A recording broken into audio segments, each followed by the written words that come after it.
Hello, welcome back to the Power of Manifestation. My name is Andrea Miller, and I am super excited about today's session that is inviting us to look deeper, to not just what we want, but why we want it. Is it coming from our hearts, or is it coming from our egos? And what role does that sneaky thing called fear have to play in it? And I can't think of a better person to have this conversation than the genuinely luminous Danielle LaPorte. Danielle, oh my God, you guys, if you're not familiar with her, get ready. It's so exciting. Her work has reached over 40 million people with best-selling books, including How to Be Loving, White Hot Truth, The Desire Map, and the Firestarter Sessions, as well as her very popular Centered Planner System. And good news, her next book and course, Bless and Release, How Letting Go Happens, come out next spring. Her podcast, With Love, Danielle, is in the top 2% in the world. Her website, DanielleLaPorte.com, was named one of the top 100 websites for women by Forbes. And I'm just getting started.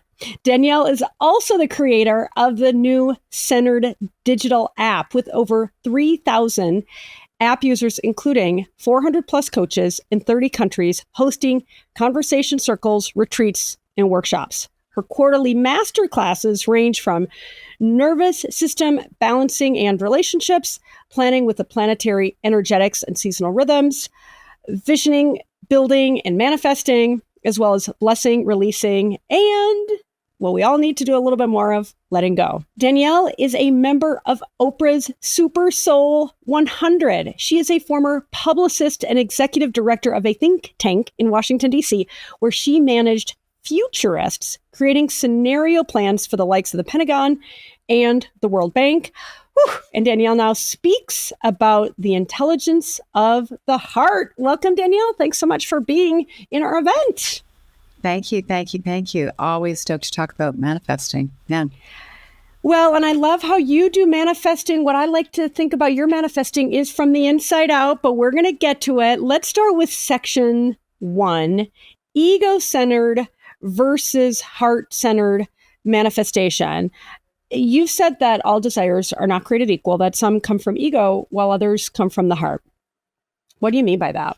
I mean that there's lots of things that we want that aren't good for us. There's lots of things that we desire that are coming from our unhealed self, our wounded self, our inner child, also known as the ego self. I mean, really, you could use those terms interchangeably.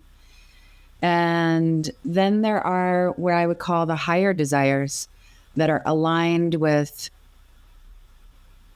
what's best for our nervous system and for burning negative karma and generating positive karma and being of service to the world. And there, you can have the same desire, the same goal, and it can be coming from a different place. Like you can want 6 figures a year, and that could be coming from the wounded self. It could be about trying to get the acknowledgement you never got from your family or your father. Or it could be coming from your heart, and it's got a deeper intention about collective contribution, and it's just better for you. Then, of course, how you go after those things is very, very, very different. Well, I'd love to talk about your desire map framework, because it feels like that's exactly this idea of, hey, you know, so many of us are looking for, and especially in a manifestation event like this, the, if you will, the outcome-driven goals, the big house, the promotion. But you ask, what do you want to feel in your life? And this idea of how you talk about how aligning goals with your emotions, you urge us to create goals with souls. Is that what you're talking about in terms of really coming up with manifestation from the heart versus ego-driven? There's 2 layers. One, and I think this is the entry level question, is how do you want to feel, and what do you need to do and have and be to feel that way? And that is a great beginning, because, 10 years ago when I was getting off stages there would be a lineup, and there would be inevitably, there would be a female lawyer who was like, nobody ever asked me how I want to feel, and I don't know how to get that on the agenda. And so it's an important step, but that's not where we stop. What I'm really talking about is heart-centered, soul-centered, virtue-centered goals. And it's more about embodiment. So entry level, how do I want to feel? Great. That is a wonderful place to begin. You don't stop there. The next question, sort of the next loop on the evolutionary spiral, is what do I want to embody? So that you are that quality, whether it's love or compassion or resilience or radiance or abundance, you are that quality no matter what. No matter what's in your bank account, no matter what your hormones are doing, or the moon, or what somebody DM'd you, you are centered. It changes two things: what you want to manifest, and then how you go about manifesting. And I think in our space of self-help and personal development and spirituality and hacking and all of it, which is all in one big bucket right now, I think too often we get obsessed with the methodology, and I think we should be more obsessed with the why. But why do you want it? Why do you want the VP title, or even the beloved, or the house, or whatever? Why? And that question is revealing. Yeah.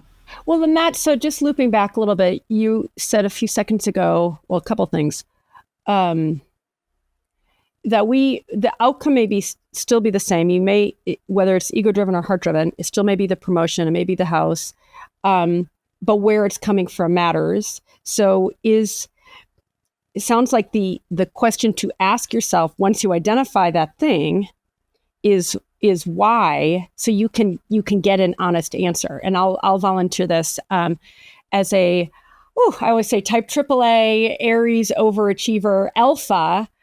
I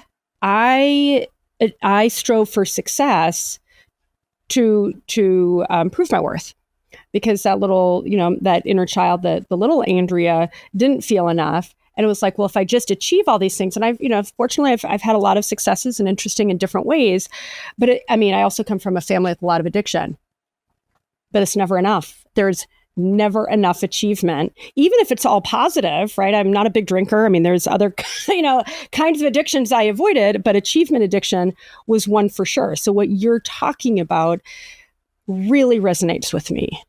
And if I'm being really honest, that's been the nature of my work for some time. And guys, I'm glad to say, here to tell you, it can be transformative when you get really honest with the why and start tapping into the heart versus continue to be driven from the ego. But I'd love to understand how do we, so you're asking the why, what else can somebody like me do to make sure we are determining what those things are that we're trying to achieve coming from the heart versus the ego, versus the lack, or the inner child that just wants to be loved, that just wants to feel good enough? Yeah. Well, you can be asking the why, and to ask the why and clearly hear the answer, you need to have a practice. You need to have a spiritual, contemplative, reflective, whatever you want to call it, kind of practice that helps you have some mental lucidity and some loving kindness, so that you're going to have a degree of self-honesty. So when you ask yourself, why am I, okay, Andrea, give me a goal you were chasing. What do you want to crush? Let's see. Well, probably, my biggest professional goal was to build and eventually exit a large, thriving publishing business. Okay. So we could have brought you through an exercise where I just asked you repeatedly, why do you want to build a publishing empire? You'd give me an answer, and I would say, why do you want to build a publishing empire? You give me another answer, and I might ask you this like dozen times, and it gets really annoying for some people, but it's amazing. And you're like, tell the truth. Yeah, it's not, you get deeper into the psyche, and that's what I see so often happen. that you get this irritated response, and they're just like, why do you keep asking me? I'm just like, just stay with it. Just keep breathing into your heart. Why do you want to build a publishing empire? Well, pay the mortgage, the rent, and creativity. And then they go, because I have this vision of telling my dad at Christmas dinner how much money I made.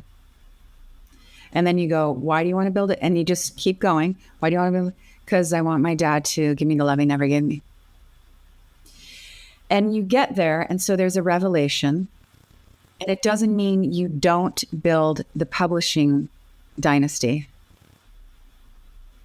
Because sometimes once you get the shadow stuff out of the way, you go, oh, wow, I'm actually so on track. This is my talent. This lights me up.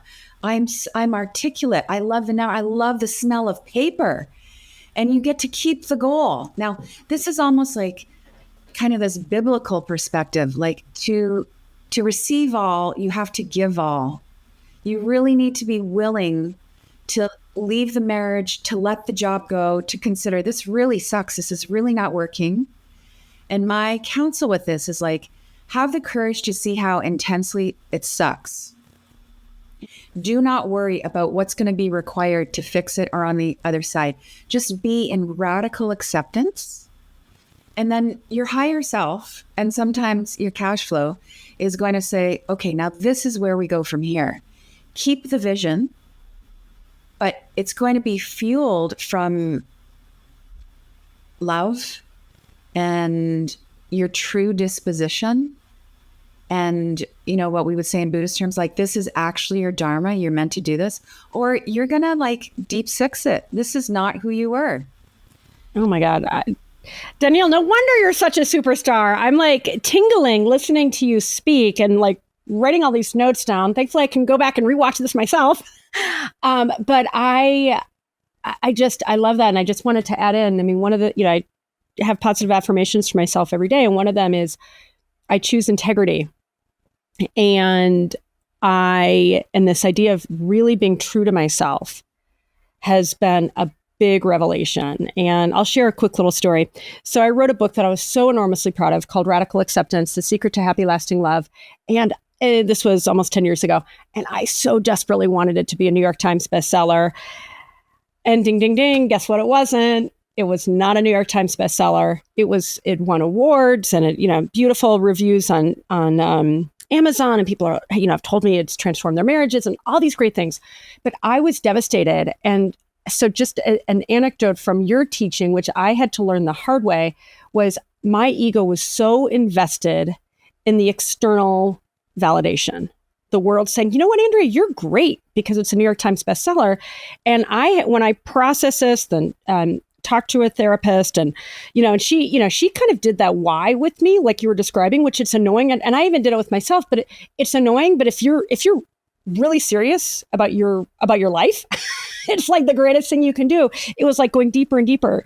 And then it finally, I finally broke, and it was like, yes, my ego wanted this, but if I'm being honest with myself, what I really, really, really, really wanted, and when I think about all the work I'm doing, it's like, oh, I want to make an impact. And I want to have fun. And I want to love the people I'm doing with. I mean, I've got the greatest team in the world, and I get to talk to people like you. But it took I think about walking through the flame and having all those extra trappings of ego burned off me, and feeling that burning, that pain of literally, one of my friends found me in the fetal position in my bed after I put my whole heart and soul into this book that I loved. I mean, I love the book. I'm proud of it. But my ego was so invested in this external outcome that I had to have that reckoning. Okay. And so where did I go wrong? You didn't go wrong anywhere, but two really hot words is walking through the flames, and ego. And so let's talk from let me just off-road for a second and talk about radiance and resilience, and we can bring this back around to manifesting. Okay, guys, I have to say it before we go any further. If you don't have your Power of Manifestation handbook, grab it real quick at powerofmanifestation.com.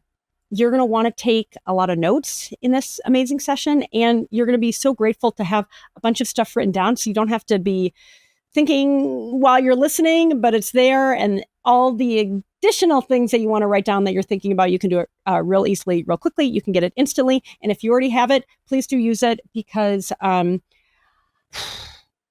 you know how I feel about this. For any of you who have watched additional episodes, I so want you to internalize it, to write it down, come back to it, and really make these positive changes to be more heart-driven in your life. Okay, let's keep going. So when we are chasing things from the ego, shadow self, unhealed self, the higher self is going to come in and going to create a fire to burn the mask of the ego off.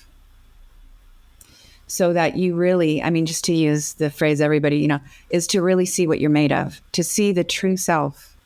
So you have this burning experience.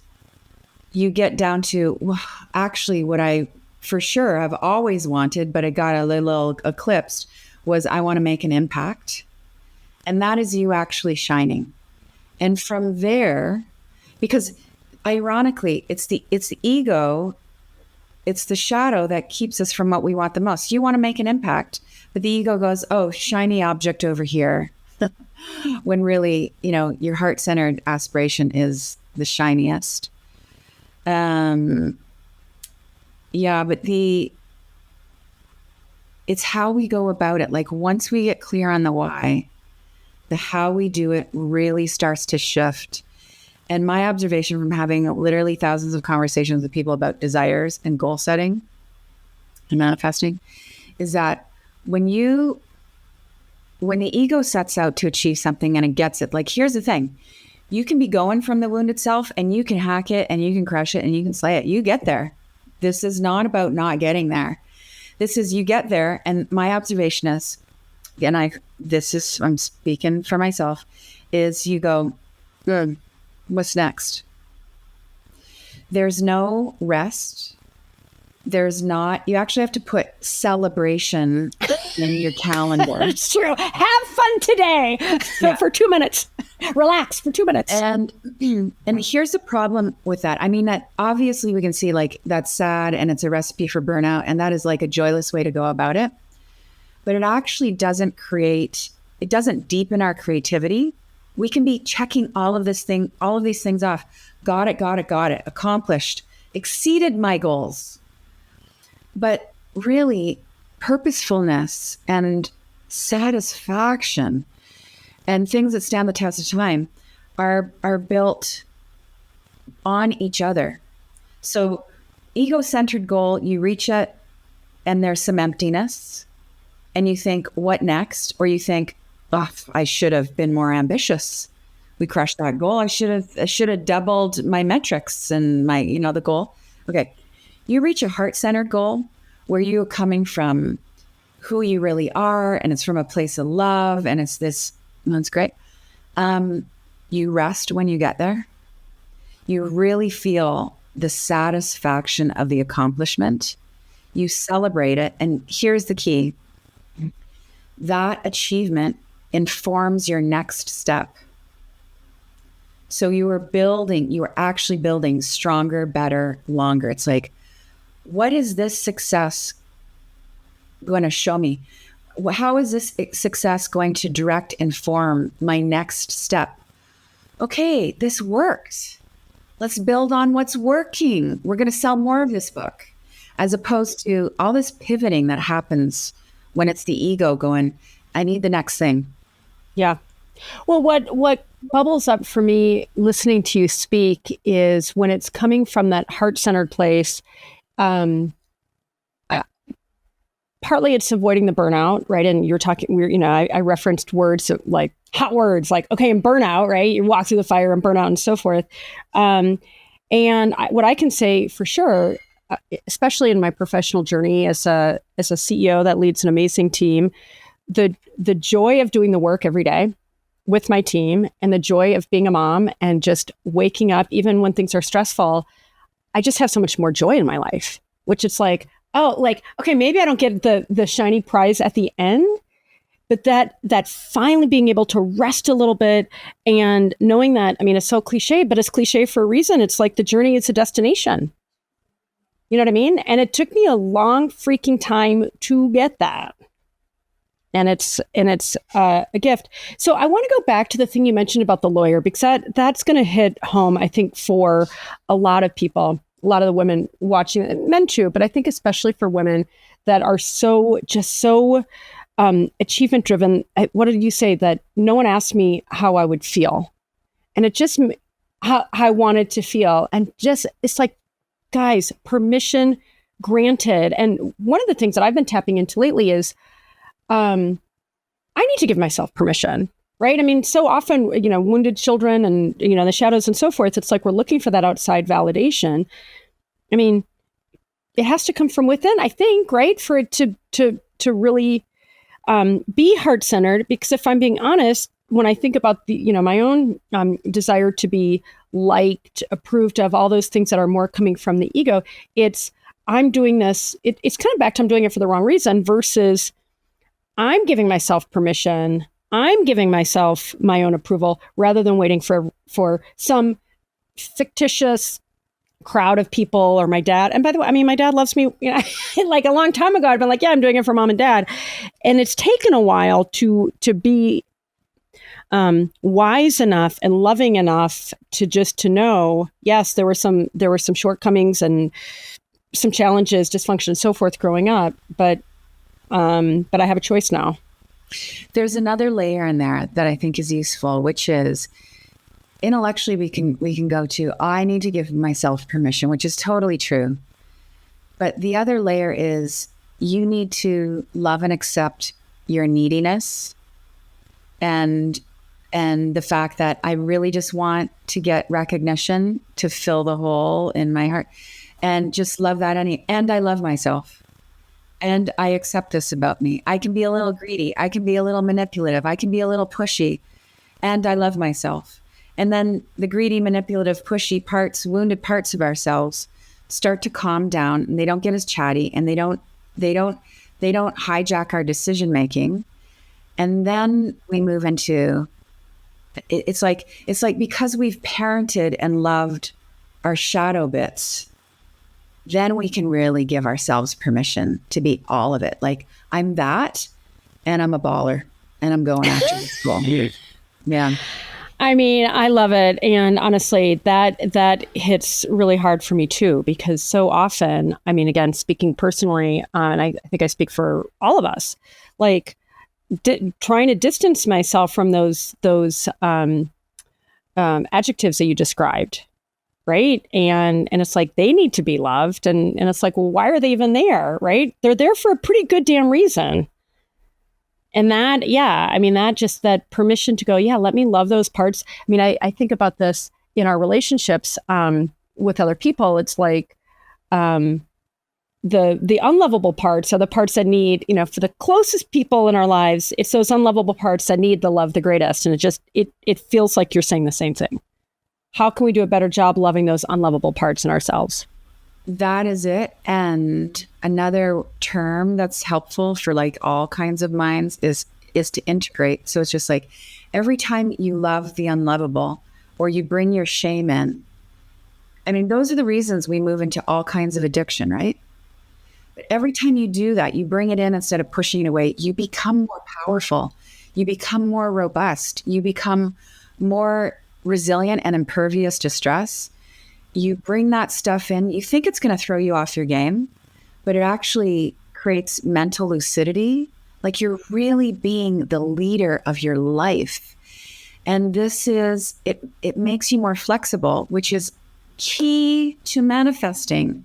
And this is my point in this space. Like, I'm always joking that if I was going to have a manifestation specific workshop, which I have, I would call it like manifest your dream life, your chances are 50-50 because, but nobody would come. Yeah. But that's the truth.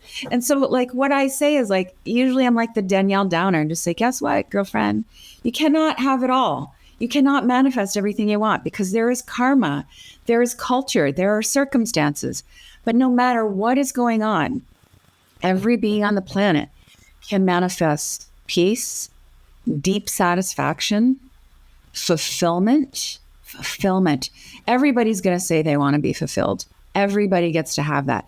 You might not be able to win the Olympic medal for figure skating or be a gajillionaire, but you can be fulfilled for sure. I mean, I feel like that is the answer, and it takes a lot of clarity and I think courage in a world that emphasizes external trappings of success. It takes a lot of chutzpah to say, I'm going to prioritize fulfillment. I mean, listen, I think it's a great idea, but it took me a long time to get there.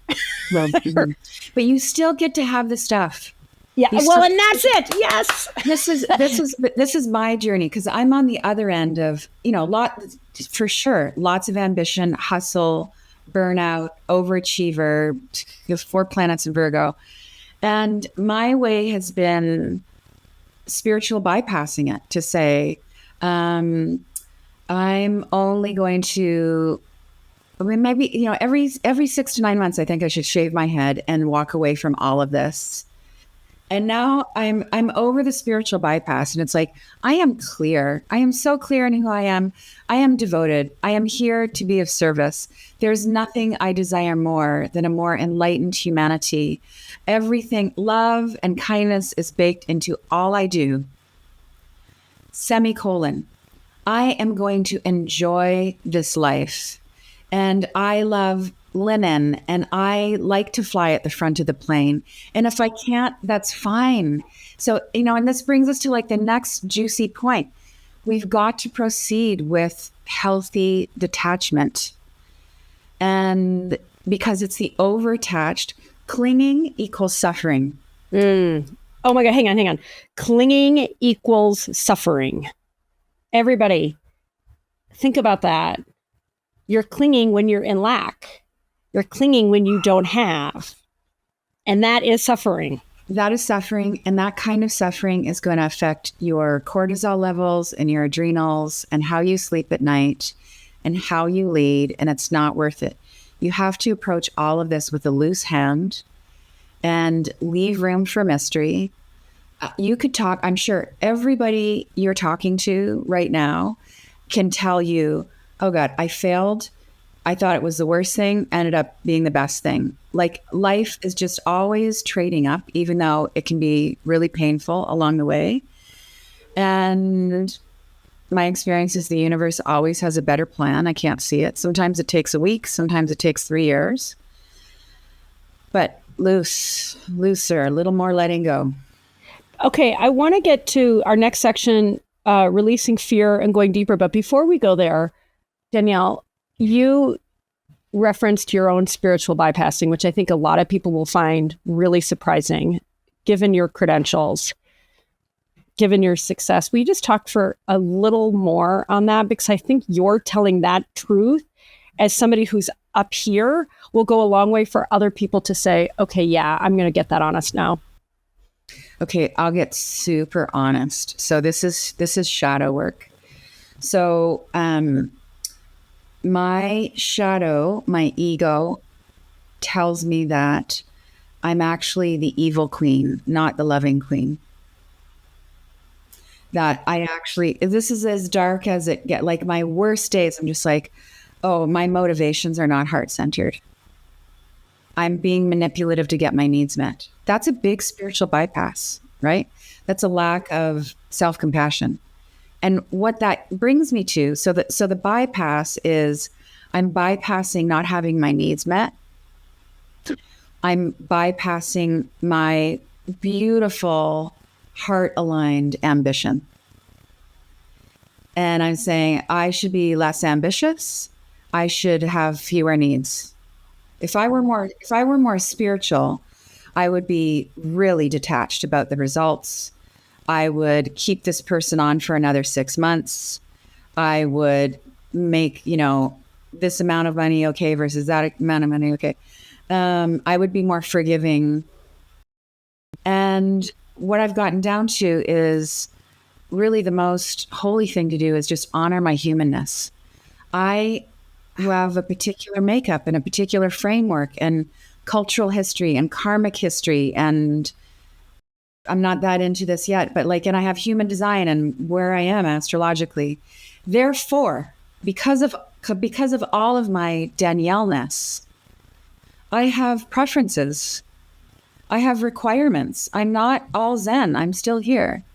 And so my requirements are you be on time, honor your word, I fucking love reliable people. It's the sexiest thing ever to me. It is a requirement to get on the bus. And that is not me being not spiritual. Honor your humanness. I love that. And thanks for keeping it real. Yeah, that's right. And to me, my brand. No, I know, but I mean, but listen, it's a theory. I mean, there are a lot of great brands out there that don't end up being true to their brand. Let's face it, right? And so you're walking the walk and talking the talk. And it's like this great irony, and it popped up into my brain, a few minutes ago when we were chatting, and it pops up again. It's like there's no faking it. There's no faking it. And when you get that there is no faking it, when you really decide to surrender and tap into the humanness of ourselves and go and keep asking those whys, like you were suggesting, that's where the good stuff is. Yeah. And that the cost of faking it is horrific. It's the cost of it. Let's just run through it. The cost of faking it is your health, is your relationships, is actually your bottom line. The cost of faking it will lead you to the dark night of the soul, which probably everybody's going to go through anyway. The cost of faking it is your sleep. It's not worth it.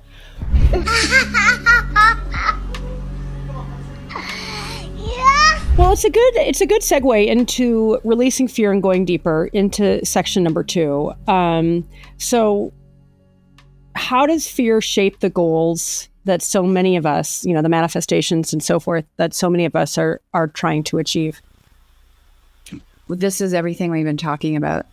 So the ego, here, let me give you another definition of the ego, which is helpful, hopefully, is we think of the ego as this kind of personality outside of ourselves that has us do things. And that's sort of useful. But really the ego is a way of doing things. It's not outside of us. So you could say the opposite, just keep it simple, is the opposite of ego is love. So I'm loving or I'm egoing. So when we notice we've been a little bit kind of rounded up the truth. I love that, rounded up the truth. Yeah. Or we've not been thinking highly of ourselves, we can just say, oh, I was egoing and now I can get back to loving. I can get back to shining. I can get back to including everybody in my success. But this brings us to another point about our space of personal development, which I think there's this really unhealthy, destructive fallacy about crushing fear. And that we try and relegate fear. And I'm just like, this is actually doing more damage than it is creating wellness. You have to integrate your fear. I have fear, I'm not ashamed of it. Or I have shame of my fear, I will integrate my fear. I love my fear. I'm not trying to talk down to my fear. I'm here to listen to my fear. I am the parent of my fear. Your fear is your mind baby. You made it. Take care of it. Don't talk down to it. It wants to come to work with you. It wants to be involved in your goal setting. There is no such thing as fearless, just like there's no such thing as not having a shadow or an ego. So you're setting your quarterly objectives and you just want to slay it. And these fears come up. And what we're trained to do is override the fear. No, we're going to crush this no matter what. Wait. You might crush it. Why don't you look at what you're afraid of and bring that into the conversation? Just name it. And then it doesn't control you. And it doesn't sneak up before you go on stage, or it doesn't sneak up in some weird decision before you launch, because your ego is trying to get your attention. Let me create some self-sabotage to get you to really think about all the things. Yeah, I love that, and I'm going to add a quick comment, and I'd love if you have an example either from your life or from clients that you work with. Obviously, speaking anonymously about them. How many times it's like I'm trying to use my mind. It's like, oh, I don't want to have this fear, this attachment, and how I'm trying to use willpower. I mean, I have a very strong will. Like, there are a lot of things I don't do well, but I have like a will of steel, right? And then it's like, I'm just going to will myself. And it's like, what the F? Like, that is so misguided.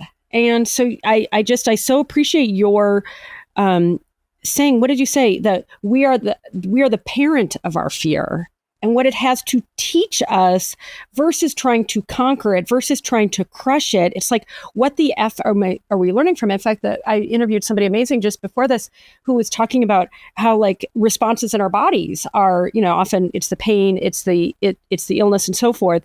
That's trying to get our attention. And when we ignore it, it doesn't go away. You can't just crush it. So do you have an example, like I said, either in your own life or somebody you've worked with that was able to look at this, at fear in a way that led to it, led to that, the back to this idea of releasing fear or freeing fear to get to a better place? Yeah. This was a while ago in my career. I'm literally in a cafe on Fifth Avenue meeting with an editor from Oprah magazine when that was the magazine that you wanted to get into.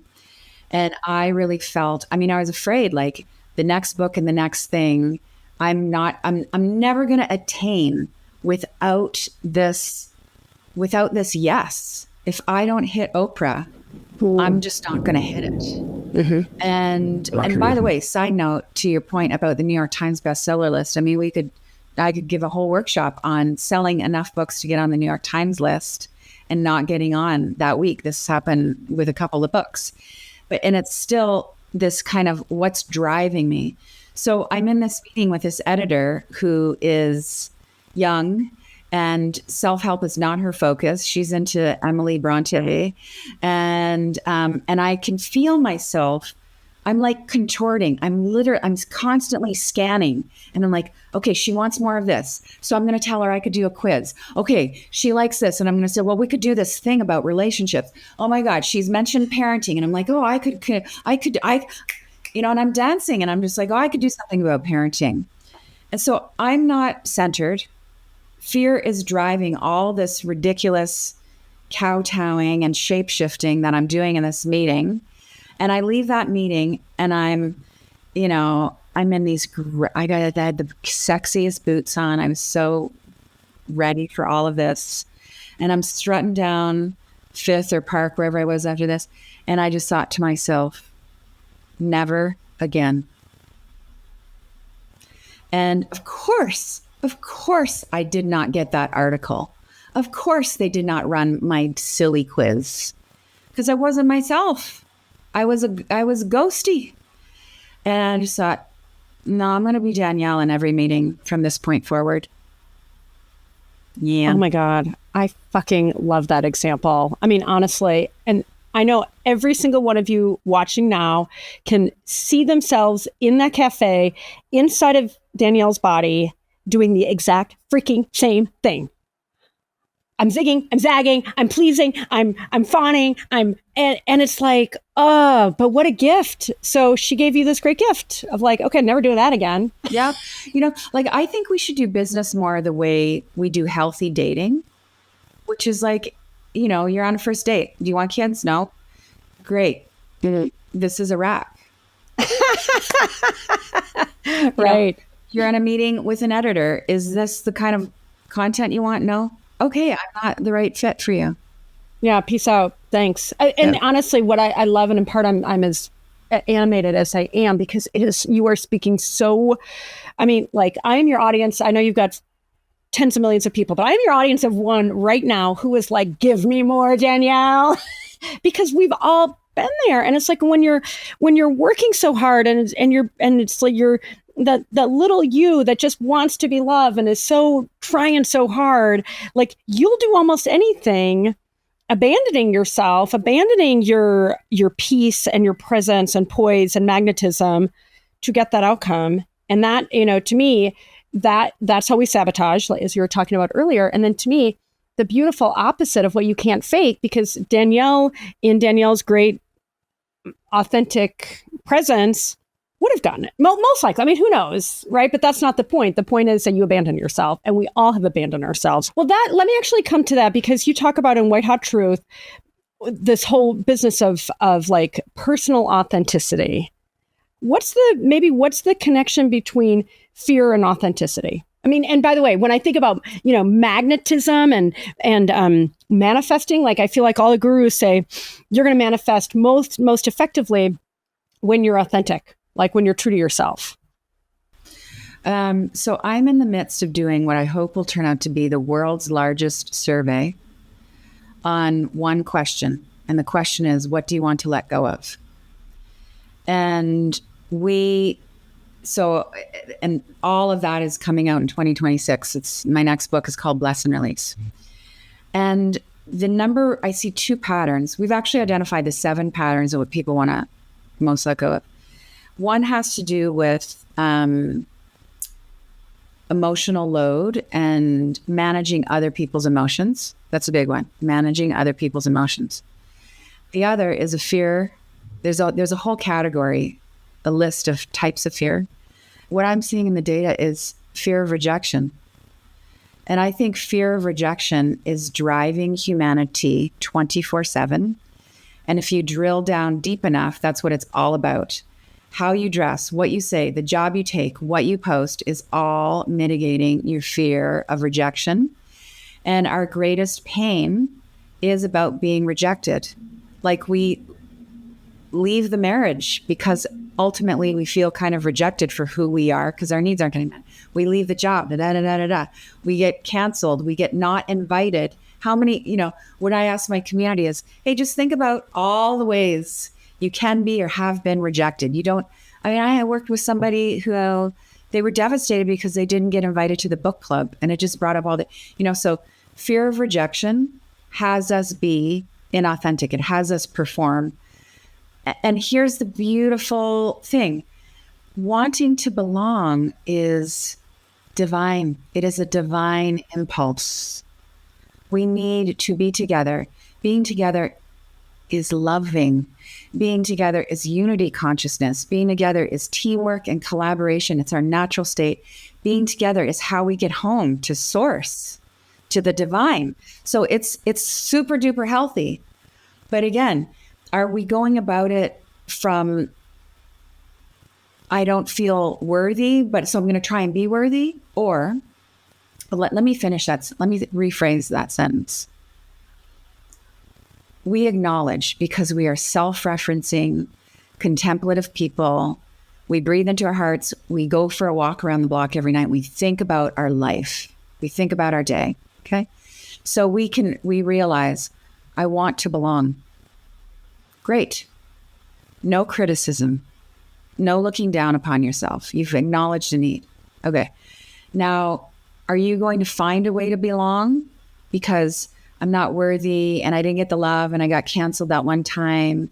And I got to prove my worth in order to have that sense of belonging. Or are we going to say, I belong wherever I go. I love how much I want to belong. I fully own the holy humanness of the need to belong. And I have gifts to bring to the situation. Now I'm going to build community. Now I'm going to suit up and show up. I'm going to look my best from a sense of knowing I love belonging. I'm going to be honest when I show up because I have a deep need to belong. Very different approach. It's dramatic. I feel it. Yeah. And I've been on both sides of those. And I think everybody has. Yeah. Right? And what comes up, and then I'd love for you to walk us through a centering practice. Yes. Let's do it. When I think about, some of the mantras I was saying, earlier, a couple of them, but one is what, I have my positives and I have my negatives. Like, I don't abandon myself. And that is something that I've come back to again and again. Is that an and affirmation? Yeah. Yeah. I mean, I kind of remind myself of the things I don't do. And my goal is to get to a point where I don't even think about these things, because it's like, I don't need to, it doesn't feel like it needs attention. But I used to abandon myself and perform and overthink and second guess and people please. And so I've really tried to be intentional about, like, I'm not going to abandon myself. And when I think about your fear of rejection, by the way, I'm saying it on record, your biggest survey, what do you want to let go of? YourTango is all in. However we can help you make that the biggest survey ever in history. I am here for it. And it's, again, just speaking to me so much. It's like, I've come through so much resistance. And on the other side of resistance to me is surrendering, letting go. And it's like, oh man, like, beautiful and powerful. So again, our timing is synchronous and it's great. But back to this. So, when I think about my own, what has driven me, the shadow that's driven me in terms of my fear of rejection, not being enough. I mean, when you speak, it makes me think we're worrying about all these other people rejecting us, or the job rejecting us, or not getting what we want. And if I'm being honest, I feel like I've rejected myself a ton. I've abandoned myself a ton. And these behaviors that have been like, well, I mean, I've already said it, like overthinking, second guessing, performing, pleasing. Sorry, what's the opposite of abandonment? I would either say accepting or belonging. Mm-hmm. What do you think? So, well, if we want to put it in an I statement, so you'd say, I got you. Abandon myself. You would say, I accept myself. And then you saying you'd like to get beyond, and this is really brilliant, Andrea, because you're saying, I'd like to get beyond even needing the affirmation, which is true. You want to, it's like, we want to outgrow our coaches. We want to be able to peace out from our therapists, So I think one way to do that, the next loop, evolutionary spiral, is to move it into the affirmative, an antidote of, I accept myself. And I would say, just, girlfriend, like the one up of acceptance is actual celebration. If you are celebrating yourself, abandonment cannot latch on at all. It's just not the same frequency. Oh my gosh, Danielle, high fives. Yes, I love it. Okay, guys, you got to join me here. It's not about abandonment. I celebrate myself. Woo! I celebrate Danielle and you guys. Okay, let's get to an exercise, a centering exercise. Are you ready to do that with us? Yes, let's do it. Okay. Okay, so here's the setup. Let me give you a few physics. I want to give you the background of this. This works for the woo-woo people and the woo adjacent people, okay? So I'm going to be asking you to work with color. So there's lots of science behind this, that we know that light and color affects the brainwaves in a positive way. We now know that you don't actually need to see the light to have it change your waves. You just need to visualize the light, and your brain waves start to move in a more rhythmic manner, which helps regulate your nervous system. There's science about people sending light to each other, just with intention, you could say psychically, and their brain waves get in sync. So there's that. And then there's the power of what I would call blessing, which is focused positive intention, which in physics would be the law of observance. When you put your attention on something, it has an effect. All right. And the heart is the center of everything. So the meta of this is, once you get this down, you can do this in 90 seconds while you are making dinner, or you could do this as a deeper, long form meditation. You can do this walking, or you can do this sitting. So it's called the centering practice. So everybody, if you're still right now, that's great. You can close your eyes and you're inclined to do that. If you're in motion, that's cool. So the recommendation is that your breathing is natural, meaning you keep your mouth closed and you inhale and exhale through your nose, because that's good for your nervous system. Then I want you to think a really positive, optimistic thought, or recall something high vibe. It could be you just love love. It could be how much you love swimming. It could be the first day your baby was born. It could be how you feel when you hug your kids. It could be your dog, just positive. And that's in your mind. So your mind's relaxing. We're just getting the mind to soften. And now think about something that's challenging that you want to bring healing to, but be specific. So for example, it's not, I'm having a challenge with this whole relationship. It's, you're going to recall an uncomfortable feeling, a moment. And that's what we're going to work on healing. Just one thing, one strand. And now become aware that your heart center is really golden and warm and luminous. Now take the thing that you want to heal, the challenge, the pain, the memory, and let that drop into the center of your heart. You can see it as that cringy moment. You can see it as a word written in your heart center. You can see it as a symbol or a dark color. And sitting in that goldenness, your breathing is natural. And now we're going to work with color. So imagine light shining through a stained glass window and all those saturated colors become lighter. So the reds become light pinks. And you're pouring this on whatever you've brought into the center of your heart for healing. I'll walk you through the colors. The light pinks and those peachy colors and golds, minty greens, sky blues, and that kind of lilac lavender color. And they're very shimmering and very dynamic and lit up, dappling, radiant. It's that rainbow spectrum shining in your heart. The thing you brought in to heal is just basking in that light. And then just take a breath. That's a wrap. Open your eyes. Oh my gosh. Wow. I love that. And I have to tell you a funny synchronicity. Literally before you said the word swimming, for me it was swimming. I don't know if you're much of a swimmer, but I just think that is hilarious. Okay, now here's the wrap to that. I want to put a bow on it. Whatever you brought in your heart, don't go thinking about it. Don't journal about it. Don't think, should I have, or he, they could have, I should have, would have. What you're doing is, that is you being the healer. You don't need to go to an energy worker. That's you. You are an energy being. You are working with energy. You're applying physics. Light, color, positive intention. Let it rest. It's resting in another dimension now. And then you just watch. Maybe tomorrow you think a little differently about it. Maybe you sleep better tonight.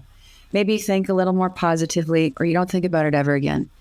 And you can do that same situation over and over. You could sit in that space of just pouring on the light for a long time. Yeah. And that is the centering practice. I mean, thank you for that. As somebody who otherwise would have gone back and like, dang it, like I should have, judged the thing. Thank you for the gentle reminder not to judge it, just to honor it and let it go. Oh my God.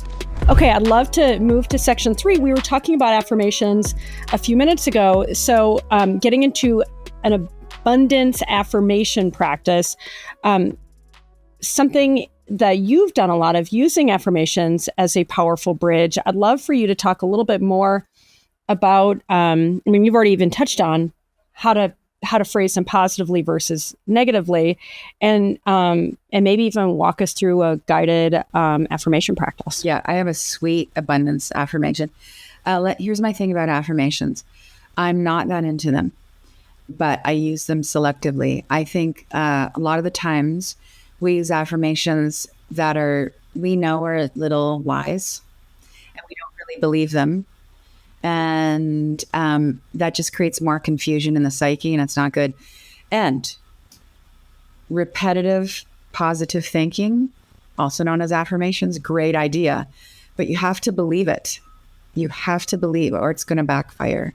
So I prefer affirmations that are sort of like statements of like universal truth that you can get on board with. Yeah. Mm-hmm.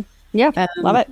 And by the way, I just to call that, like, that whole business of the disconnect between, like, if you're this cognitive dissonance between, like, if you're saying something and you're not actually feeling it, that's a problem. And so I welcome, if there's, I mean, and it sounds like just by virtue of having these universal truths that are believable, but I welcome any other suggestions you have. I mean, and it feels like from, the whole almost hour we've been talking now, this idea of getting into that heart-centered place versus more ego-driven. I mean, to me, there's a little bit of a presumption of that, but I don't want to presume anything. Like, I just really want to say, keep it real, Yes. folks. Go ahead. Okay, Go ahead. so this is a great point. So there's 2 points about this. So let me talk about affirmations for a second, and then more about ego-centered and heart-centered. So with affirmations cannot be rebellious. They can't have a little kind of screw you energy. No? Okay, I want to meme this. I don't know if this is out there. Affirmations cannot be rebellious. They cannot be a little screw you. That is awesome. Because that's this is that pushback often comes from the wound itself, and that is energy. That push energy is energy you should be using to, like, reach down, pull the light down. Okay, so it's not saying I am sexy, I am too sexy. It's just like, I'm a divine being and I am sexy. It's just, there's no charge to it. It's a declaration, not a, back off. Okay. And then this is the one question that will help us distinguish between, is this going to be an ego-centered goal, fear, or is this coming from higher self and heart? You're going to ask yourself, how could my success potentially harm, or potentially help people? That's it.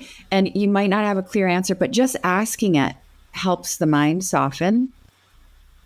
And there will be some things you'll be like, whoa, this is not an inclusive goal. This is not healthy. This is ridiculous, crush it, competitive BS.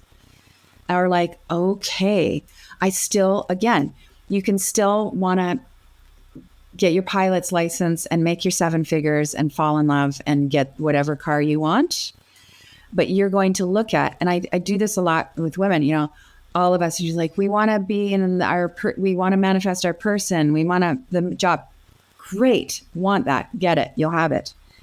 And see how your abundant bank account and just deeply satisfying joy in relationship and your 6-figure launch day will benefit other people. Love it. Yeah. Okay, shall we do the affirmations for abundance? It's like a little prayer. Okay, so you're going to get back into your chill space, your meditative space. And it's great. I think we're going to send you these, everybody who's listening. It's great to do this as a group and do this as a we, but I'm going to do this as an I. You can repeat out loud. If you're by yourself right now, you can just really enunciate and give her, or just silently within. Okay, so like this. Your breathing's natural. I like to put my right hand on my heart. I trust in divine timing. I am aligned with majestic overflow. I welcome deep abundance into my life in all forms. I am deeply supported. My needs are met.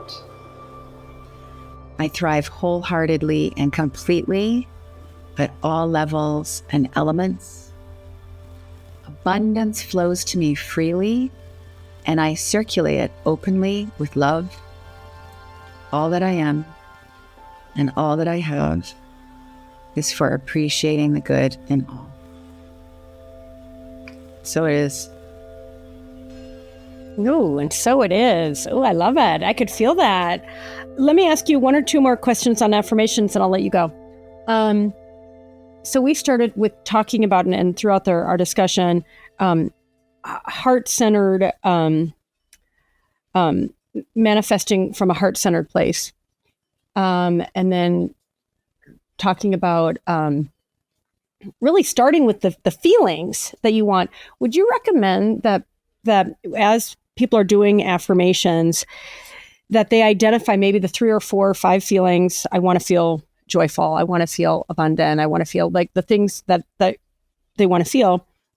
and they want the bank account and they want the specific person. How do you think about, or how would you advise people in tapping into the specifics that they want, knowing that we don't want to do it from ego or fear, we want to do it from our hearts. But if the idea is that we start with the feelings that we want rather than the outcomes.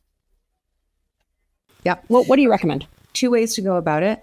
I would up level the term feeling to what do I want to embody?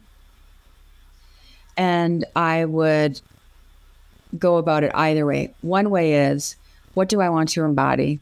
Okay, I want to embody joy. Then what does that look like and feel like in my life? What's a joy-based business? How do I show up in the world? What brings me joy? Okay. The other way is just do it in reverse. You know what you want. You have these conversations with people, you go, what do you want? And they go, I want to be on stage. I want to write the book. I want to lead the team. I want to retire. Okay, then what do you want to embody with that goal, that achievement? And they say, okay, well, I want to be happy and compassionate. Okay, then what's the happy, compassionate way to achieve that? And the answers will be pretty evident. Once you tap into that quality of consciousness, you'd be like, well, the happy and compassionate way would be, I work a 30-hour week and I finally hire someone to do this, and I sell my house and I do it from Mexico. Or the happy and compassionate way would be, I work 4 days a week, or I take everything off my calendar and we tithe and we have a triple bottom line and we're going to align with the charity. Or I'm just going to have a great team and be able to I'm going to pray every morning and we're going to take a month off it's all there. Just ask about, really what I'm talking about is, what's the virtue? What's your goal? What's your human thing? And how do you make those dance? And you will get there. You will achieve with grace. If you don't get it, because we have to leave room for that possibility that something else is coming, you will not be as resentful and pissed off. You'll be just like, life really is for me. Thanks for keeping it real. That's so funny. I love that. I really do. And honestly, even just hearing you say those things, as somebody who used to be so about workaholic, have to work a million hours, it's got to be hard to make it worthwhile, for you to be like, and maybe it's moving to Mexico and maybe it's working and it's like, I don't know anybody who wouldn't want to have more joy and love and abundance in a way that really feels good and doesn't feel like they have to suffer or, cling, as we were talking about, cling to the outcome and suffer even as they get it. I mean, back to oh my gosh, so many people achieve so many things, but the price they pay to get there, and you were even talking about that. Well, now what? It's like you have all these riches, kind of riches, but you can't enjoy them. And so I love your whole, it's like, yes, it might be about the job or the person, but if you're doing it on your own terms from Mexico with an assistant, just giving yourself more possibilities for how you do it, that just feels, so good to me. And I'm also into going full out. It's not about necessarily unplugging or the 4-day work week. I mean, there are seasons in our lives. You can't skip the delivery where you are pushing, and there are times to go, but you're coming from wholeness and service and this is my joy and we're going. So when you get there, you're just like, okay, now it's time to rest. We recalibrate. We ride on our light. Yeah. Mm-hmm. Love it. All right, Danielle, we're at the end of our amazing conversation. Thank you so much. We've covered a lot, but any last words before we wrap? No pressure. This is about manifestation. Yeah. I would say generous people have more to give. And that's really the essence of abundance. And when we're generous, we're abundant. Abundance is the universal foundation for manifesting. Be generous. I love it. And you said, I think I wrote it down. I hope I wrote it down correctly at the very beginning. To have it all, you have to give it all. I think you said, did I get that right? It's a biblical phrase, to receive all, you give all. But the challenge in there is like, you really, really gotta walk away and you will get riches. Yeah. It's back to the detachment. Said like a very good Buddhist. Okay. Guys, to go deeper into Danielle's amazing work, you can visit DanielleLaPorte.com. It will be on the screen. Follow her on Instagram. She's amazing, so joyful, so wise. You can access her many, many, many, many, many, many offerings, including her epic planner, her courses, her meditations, her books, her master classes, her app. Anything I missed? Our planner. So I have this beautiful 2026 planner. Depends when you're watching this, but this is a really life up leveling. And you get it digital or you get printed for all the OGs. Yeah. All right. Amazing. Danielle, thank you so much. I've so appreciated this conversation. This was juice. Thank you, Andrea. Oh my gosh, you guys, I hope you love that as much as I did. I feel so on fire after speaking with her. And I love how she's like, ooh, and those are, those like burning terms. It's true, but not burnout, on fire in the best way. And honestly, this is why I am so excited, on fire, to use the term again, for our Power of Manifestation Circle. This is a membership that you can be a pioneer member of, a founding member of. It is launching now. We kick off October 1st, and it's going to be incredible. And it's going to be incredible because we have people like Danielle that are going to be our featured contributors. And we have people like you who are going to participate and share what's working and where you have challenges and pain points, and people like me who are like keeping it real, keeping it high vibe, and honestly, coming together to affect these positive changes in our lives, even at times when there's resistance, when there's heartache, when there's setbacks, keeping it real and getting to a much better place in our lives. Doing it together is where it's at. So I hope you join us. Power of Manifestation Circle. Please join up. I think it's like, if you get it through, kind of the package, I think it's like $11 a month or $14 a month. It is very, very, very modestly priced. So it's an easy yes for you. Okay. And before we wrap, Danielle mentioned she is in the process of doing the world's and history's largest survey with just one question. I'm in. I hope you're in. What do you want to let go of? I'm like, can I answer that like 10 times? Because there's a lot I want to let go of still. But check out the URL on the screen. What do you want to let go of? Let's support Danielle and let's affirm. I mean, yes, of course, I want to support this amazing woman and see where the data takes us, right? Takes her and have the benefit of that. But I also want to do it for myself to proactively affirm, what do I want to let go of? And maybe even I'm willing to say, what am I committed to letting go of? Ooh, type it in, send it out into the ether, bless it, and feel that beautiful freedom. Ooh, I'm here for it. I hope you are too. Okay, that is it for this amazing session. I look forward to seeing you in the next episode of The Power of Manifestation. Thanks so much for joining. Mwah.